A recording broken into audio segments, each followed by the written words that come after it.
away from Shillong. In that place, you have something called the Mautawar rice. But Mautawar is way out there in the hills and there's very little down here. So people have been exchanging, See, like in beans, we have a Naga bean. In Bhoi, they grow a bean called Naga bean, Manipur bean. So which means some time ago they must have had an exchange. So long time ago, but now even now also people exchanging. I'm saying you must be exchanging. So that is what. Management of soil fertility. No synthetic fertilizers. So how do you do? Like I told you, prevent soil erosion, and you use crop integration, or you use animal livestock integration. So that is how you manage soil fertility, by not using external input. Same thing, management of pest and disease. Same thing. You don't go for external input from outside the market, but you try to generate your own. Now the scale is one village scale, or two village, or a regional scale. That is something I think doesn't talk about, but I think one village itself may not be able to. So next village, but you always have the connection. Like Sir was telling Mr. Kashi, same tribe, different watershed. That's Manipur, that's Nagaland. And I ask you, do you fight among each other in the past? No, not with these guys, but this other village. Maybe because you are part of the same connection, right? Same network. Like for example, we also have this market day. And so Khasis have 8-day market day, not 7-day. Our calendar is 8-day, not 7-day. And how do we know market day? We don't have Sunday, Monday, Tuesday. We know the market day from the name of the market. Like today is the market in Shillong. Tomorrow is the market in Cherrapunji, Sora. Next day the market is Umroi. So we know our days by the market days. And who comes? All the people, they come in that market day to exchange things, exchange knowledge, exchange seed. No? So all of that you have to do within that. Now, productivity in householding, self-sufficiency. The idea is that you can produce as much as possible your own food, as much as possible. And you should also be able to also save some money by selling some surplus. That also is one of the aim of agroecology, is to make sure that you can produce your own food and you can then have some extra which you can sell and have some saving. Because at the end I ask, if you fall sick, what do you do? Go to the hospital. If you have to go to school, what do? You have to get some money. So some saving has to be there. So it is not entirely, okay, you become completely subsistence and forget about the market. No. Some saving has to be there. Next, please. Recycling.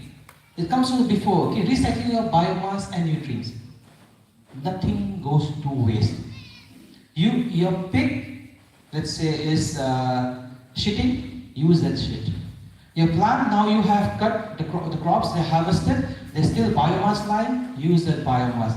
Basically, there should be no waste. This is very important. So everything that you use, no residue should be, no waste should be the residual byproduct are recycled. How do you recycle? In the system we talked about. Then, water saving. This is a little difficult, okay, because how do we depend on our crop water from rain? We all are depending on rain. We are not, let's say, in the plain where you have irrigation system. So in this case, water saving for us could be maybe used more efficiently. Like for example, in my area, in a place called War, so you have no erica nut. So they make bamboo pipe that brings water directly to the root of the tree. So this is one way of drip irrigation. No, that is one way of water saving. Don't waste water, use efficiently. But this one is something I don't see much in the hill areas because we're all depending on the rain. So therefore, this is a little weak. Management of seeds and breeds. Your seed has to be your own. Your breed has to be your own. And it makes sense because I went to a village. Then staying like here only, okay? Like you have to go down half an hour, 1 hour to walk down to reach the village, and then the market is up top. So in the past, people what used to do is that they have a breed of pig, and the breed is not very big, a small breed. So when they want to sell it, they can carry the pig, carry up to the mountain, and there they can sell it. But now they have got this outside breed, huge, but the people cannot carry it back there. So what do? They cut the pig and then they gamble with it. And the person who wins gets the most amount of meat. Why? Because you cannot carry the pig anymore to sell. So what they have found, because that breed is not from that area. Your own seeds also should be your own. You cannot get HYV seeds, you cannot get GMO seeds. No, the seeds also have to be your own. Because this also is very, very important, and also it talks about your own sovereignty. If you lose the seed, you go to the market year after year, year after year. If you have money, good for you. If you don't have money, then you're in big trouble. Then, Renewable energy use in production. Renewable energy basically is human labor. Most of it has to be human labor. But renewable energy also could also mean solar, water, but some energy which is not fossil fuel based. Because ultimately, agroecology also is a need. Why? Because we need to lower our carbon footprint. We need to also make our system more ecologically sustainable. Because agriculture and food system, the way we are doing right now, contributes 30%. If I ask you today, so the income that you got last year, are you getting the same income, more or less? If you are getting less, I think it is not right. Then you cannot be agroecology. Because why? It is not that agroecology means keep people poor. That cannot happen. So your income has to be stable or improving year after year, year after year.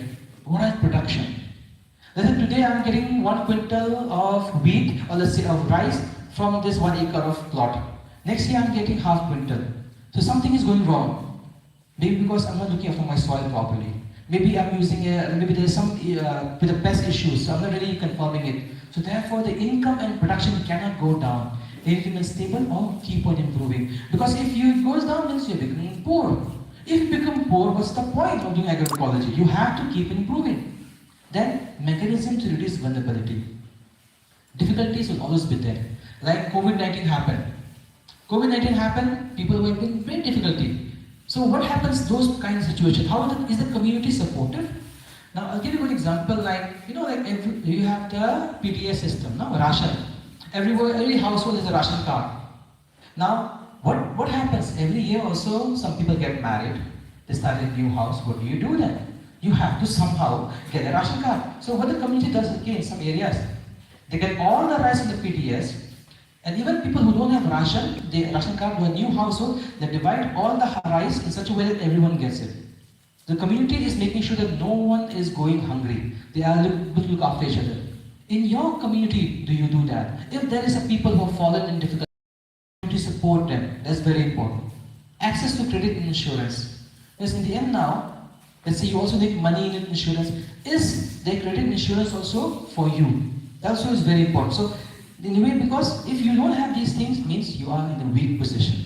That means you are highly vulnerable. Therefore, it's very important that the mechanism of vulnerability should be community supportive and access to credit insurance.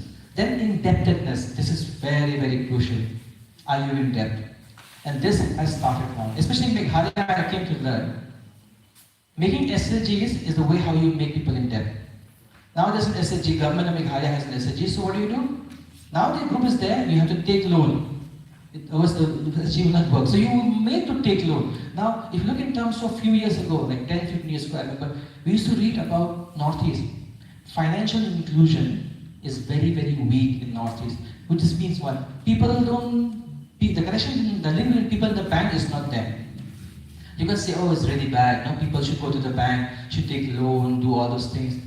But then you look at places like, have you heard about farmers' suicide in India? One of the biggest, very big problem. Why are farming committing suicide? Is it because the crop failed? Is it because they commit suicide? Yes, but more than that, because they have taken loan. They are so much in the debt, they cannot repay the loan. What do? What do farmers do? They drink pesticides. They hang themselves. Especially in dry areas like Vidarbha, Maharashtra, because there you are growing sugarcane, which is consumes so much water, and the area is a dry area. How does it work?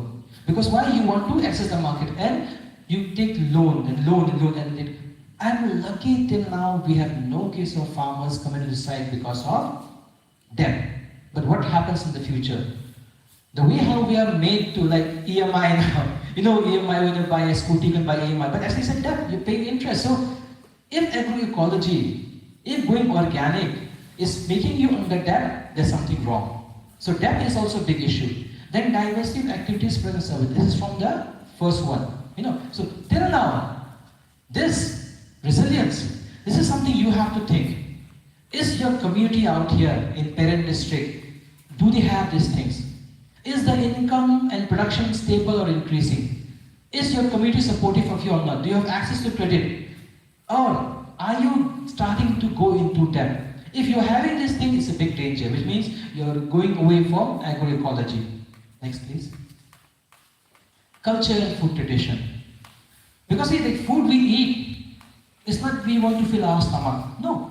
It's part of our culture also. It's also for health reasons also now. Appropriate diet and nutrition awareness. Healthy and nutritious diversified diet. Which means what? That means you eat a diversity of food. Now why do you need to eat different kinds of food?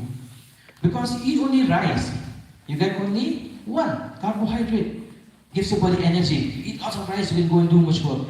But rice doesn't have a lot of vitamins and minerals. Some rice have some iron, some protein, but not a lot. So most of the rice is carbohydrate. So where do you get the other things from? If you want to, let's say, calcium, I can see many taros out here, good for calcium. I can see seeds out here, no? Perilla seeds, sesame seed, good for calcium. What about your vitamin E? Or vitamin C, vitamin C, fruits and vegetables. What about vitamin C? What about, let's say, for example, protein? What do you have protein? Animal and also dal, naga dal, all those beans, all of that. And your body requires all of that. You eat only rice, you are strong, but once you fall sick, you don't go to enter the immunity for that. So therefore you need to eat a diversified diet. Therefore people in the villages, you ask them, oh, this also is edible, this also edible, we eat this, we bring this forest, let's say, vegetable, we cook it. And a lot of that, especially for women, I don't know how bad is the situation in Nagaland. Meghalaya anemia is a big problem. It's a big problem among children and women. And anemia because why? Of lack of iron. And where you get iron from? From green leafy vegetables. The darker the color of the vegetable, green leaves, the stronger the iron. So if you don't eat green leafy vegetables, you won't get iron. So women especially, they're going to have a lot of anemia problem. So therefore you have to have a healthy and diversified diet. Now, you're growing only rice, only palm oil. Where are you going to get your vegetables? Where are you going to get your fruits? Therefore diversity comes in. Where you have all the diversity and you're consuming it. Good nutrition practices. When to eat well, how to eat, how to prepare. The community knows, the people know. So that practice is also very important. Now, local or traditional identity and awareness. You should feel strong about identity and you should need to protect it. So because agroecology also talks about what? That you need to make your own decision. That you eat should be culturally appropriate. Means, so therefore your cultures has to be very, very strongly felt. Not just let's say, oh, I'm a Zilangong, I'm a Zeme, I'm a Liangmai, I'm a Rongmei. No, but then within the identity, you also say, oh, this is our food. This is how we eat. This is how we do things. So that identity is very strong. Because the moment you say, oh, I don't care. I know my fathers were doing this, but now I'm just take chemical fertilizer, I'll just put it there. I don't need our local seeds. Sometimes local seeds are part of pride. They're heirloom seeds. They have been generation passed. I don't care. I'll just buy from the market. So now your tradition is eroding. You're no longer connected to your culture. You can say, oh, I can wear my traditional dress and I can dance, but am I really a Zeme? I don't know my food. I don't know my knowledge that my people have about the forest, about the wild vegetable. So am I Zeme only in name, only in clothes? So that's very important. Therefore, you have to feel very strongly about your tradition and therefore the knowledge around it.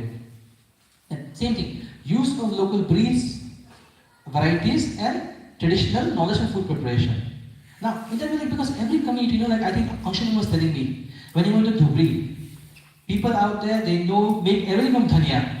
Dhania chicken is there, dhania chutney is there, dhania vegetables is there, but I don't think we do that because of our culture. But then, so every place they have their own way of preparing food. So that culture also has to be maintained. And that comes from your local varieties, local breeds. No? So therefore this use of local varieties and breeds is part of your food tradition. So you have to maintain that also. That if you don't maintain, then there's something wrong. Next please. Co-creation is sharing of knowledge. Now this is because you are young students here. How much do you know about your culture, your tradition? Maybe not very much. Why not? Now you're going to schools. In school, do they teach about the Zeme culture? I don't think so. Under NEP, they say, oh, we're going to bring local knowledge expert holders, local farmers to teach the people about the farming, local knowledge. When that happens, it'll happen. But then, beside that, what are the platforms you have to co-creation and transfer of knowledge? How does this group, who are more elder to you, transfer their knowledge to you? There is a way they were doing it in the past. It's called the Morum. Longhouse, you sit there, you teach them about your culture, your history, your language, your song, everything. So that is the way how you transfer knowledge. There are no more Morums now. It's just for tourism's sake. So, what about other platforms? Do you have your own? Let's say we have something called the Agroecology Learning Circle, where farmers come together, young people, old people, and the old farmers are teaching the young farmers how to do this and do that. Let's say pest management, how do you manage pests? So therefore, there has to be a platform where the old generation can give young generation the knowledge, and they can also experiment. Because imagine, let's say rice. Rice was domesticated from a grass. There was one single grass. Now you have in Nagaland and the whole of Northeast 2,000 varieties of rice.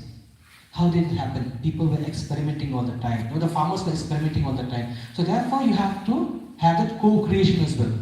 Access to agricultural knowledge and interest in producing agroecology. So what I'm talking about today, producers are well aware of business agroecology. If I ask the farmers out here, now after this, I hope you know what are the principles in the agroecology.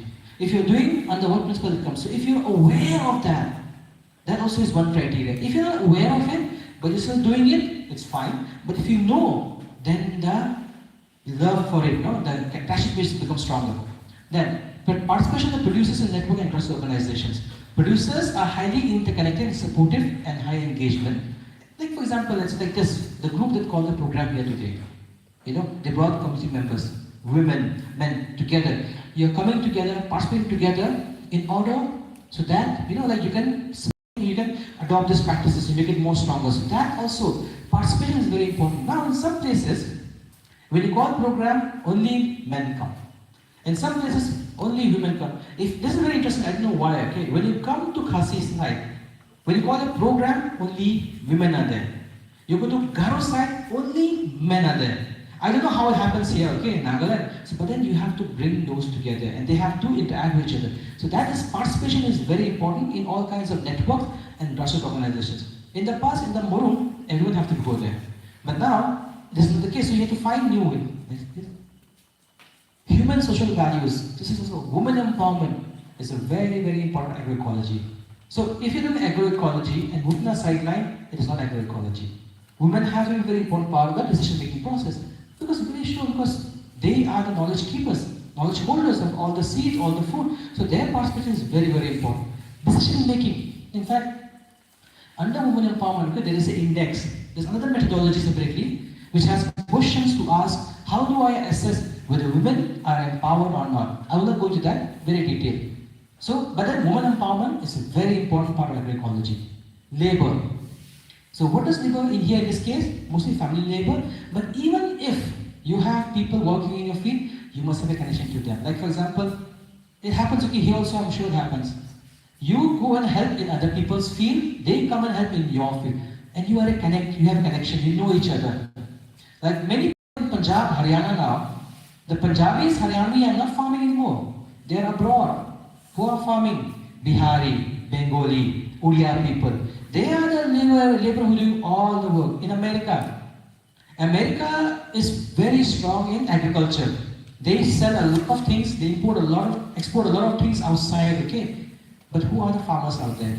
Not the white people, all the Mexicans.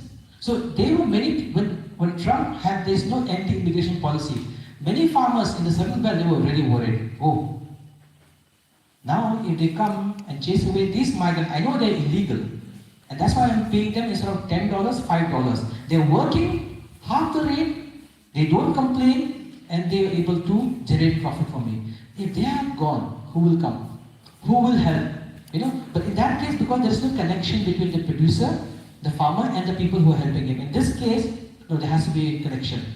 Because if I don't know you, I'll look down on you. I don't care what happens to you. But it is our own relative, my own neighbor, from the another village, I know, speak the same language, I feel bad, no? They're our own people, man, how can I look down on them, exploit them? So therefore, the labor also has to be in that way very fair. Youth empowered immigration. Now these young people out here, if they see no future in agriculture, that also is not agroecology. Do they see a future in agriculture? That depends how the system is and whether they can have savings. Because at the end of the day, you won't live a comfortable life. But you have to work hard, but you have to see a future. If after your college, I want to stay in Dimapur, I want to go to Kohima, I want to go to Guwahati, I don't stay back home, so who will do the farming? In that case, there is something wrong. So that way also, youth empowerment and studying for immigration is also very, very important. If you don't do that also, there also is a weakness. Animal welfare. This is mostly for systems which have a lot of animals, no? Like industrial farming. Like they put in one place lots of animals, they just kept them with steroids, kept them with all the growth hormones just so that they can be there and then you can get milk out of that. No? So that has to be stopped. In this case here, I think it's fine. But when you have these systems, where a lot of animals are kept in one place, I mean, imagine you are being put in a small place all the time. How will you feel? Your legs are gone. You atrophy. I mean, like you don't end up pumping you with hormone all the time just to make you grow, just to get more milk out of you. I mean, that's why the animal welfare is there. Next, please.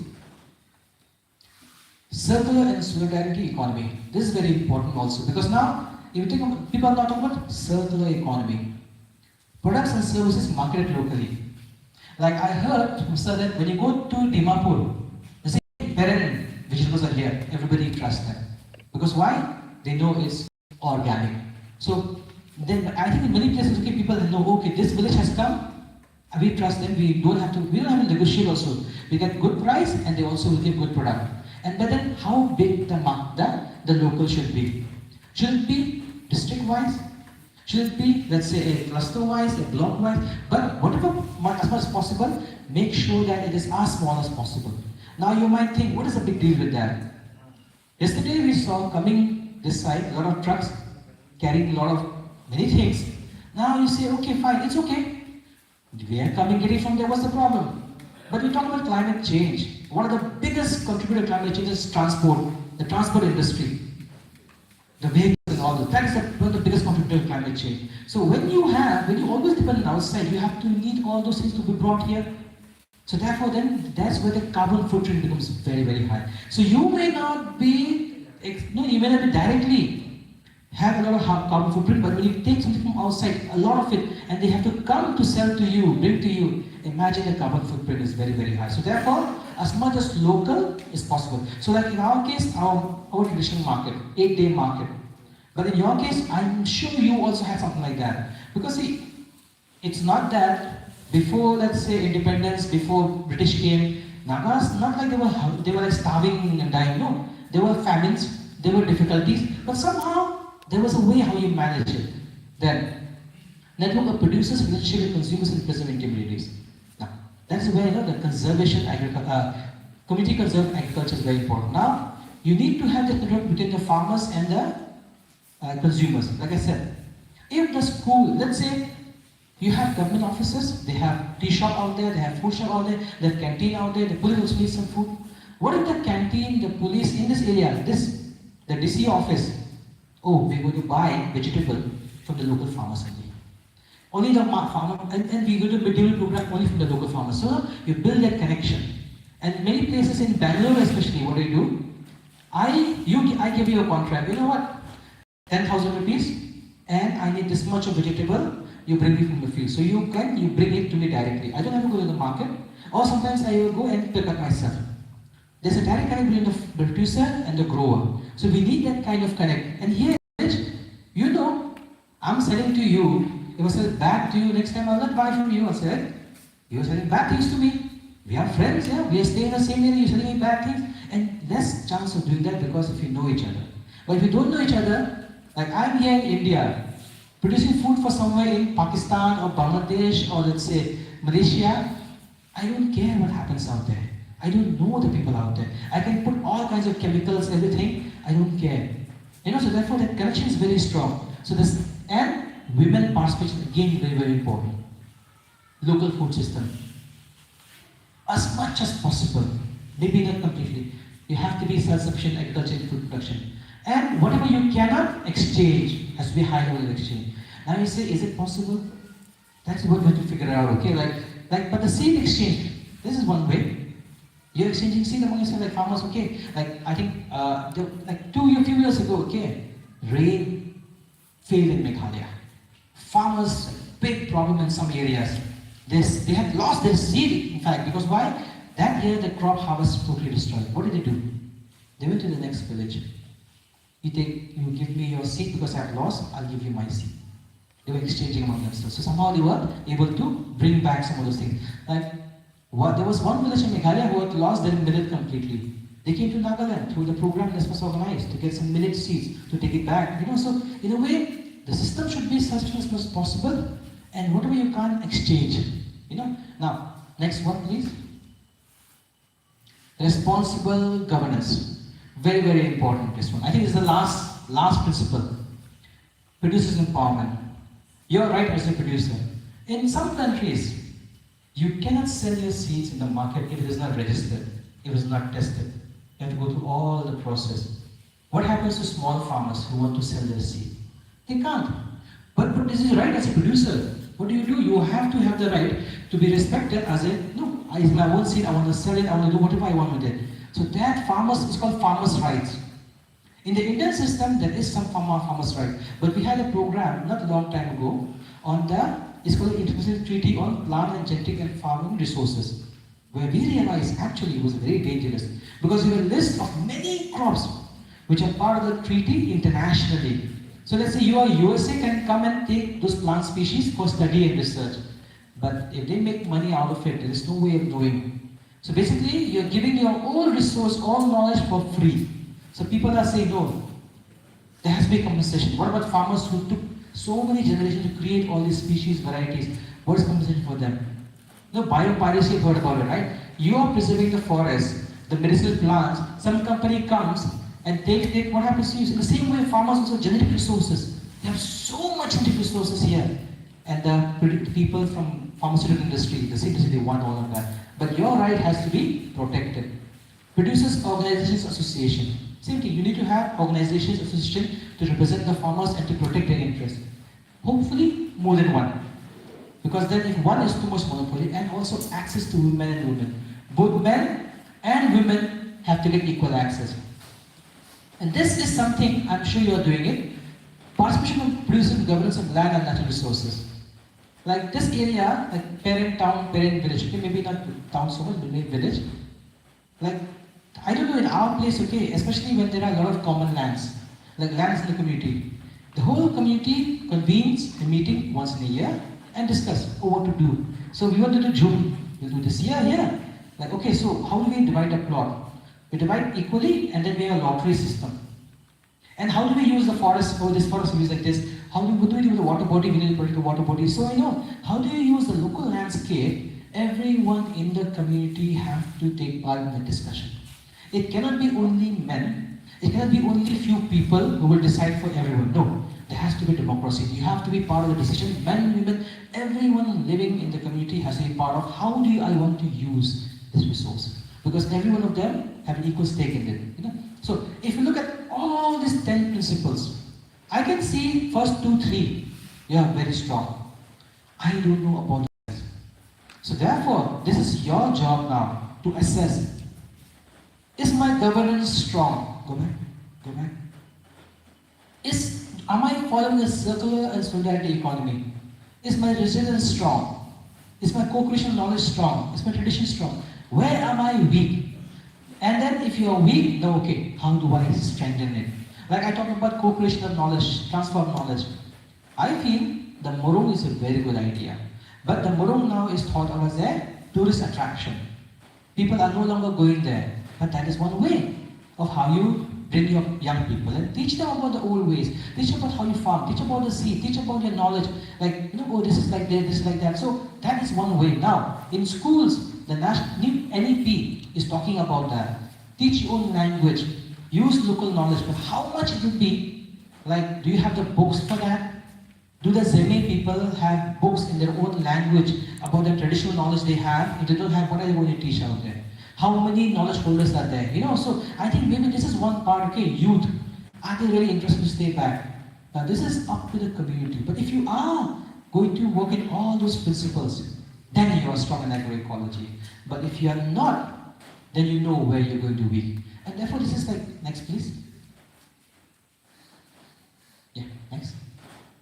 So thank you so much. See, you can go to the manual. The manual is there, okay? You have a set of questions. You can rank yourself. You can see how much you scored also. It's very simple. But if you follow the whole manual, there are also additional questions. It becomes a little complicated. So I will say to you, go to this manual, look at the 10 principles, there are 4 sets of questions within like 4, tick the mark, tick no, correct, check the correct option, like type response, and there is a score. If you score, let's say, out of 4 responses, you score 1, you get 10%. Out of, let's say, 10, let's say, larger questions, within that, let's say, you get 20, let's say, 10 marks, when the total marks could be 40, you get 25%. 25% is not a good score, agroecology. At least 70% you must get. So, maybe Satashi is there, Focus on Global South is there, or maybe you can think about it, you can take this manual and try to see your village. Is it strong in agroecology or not? If it is, congratulations. I think it is strong in many ways, but I also see, because of my own experience in my own community, that we will be weak in some. And which we are weak, I hope we can work together to make it stronger. Because we need this. I mean, like, you can say, oh, like, for example, it's not sustainable, but without that, like, climate change is happening, so how do you deal with that? Climate change can only be dealt without repercussion in the future, only by following agroecology. If you don't follow agroecology, you do whatever is a short-term measure and things will be different. So thank you so much for Focus for Global South, Anshuman for calling me here, Mr. Tashi to be part of this, and thank you so much for the participants who are here, and I would hope that my PPT will be given to them. You can take it with you. I have given the citation to the document from where I took it, and you can read by yourself, and they can help you also. So thank you so much.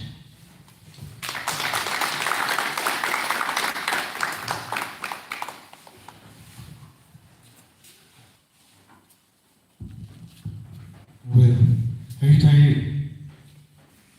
Isn't it exciting? How are you feeling? Okay, thank you so much, sir. Now we shall have a short break. We'll have a tea break, and after that we'll resume with our program. Okay. Now we can go outside and have our tea.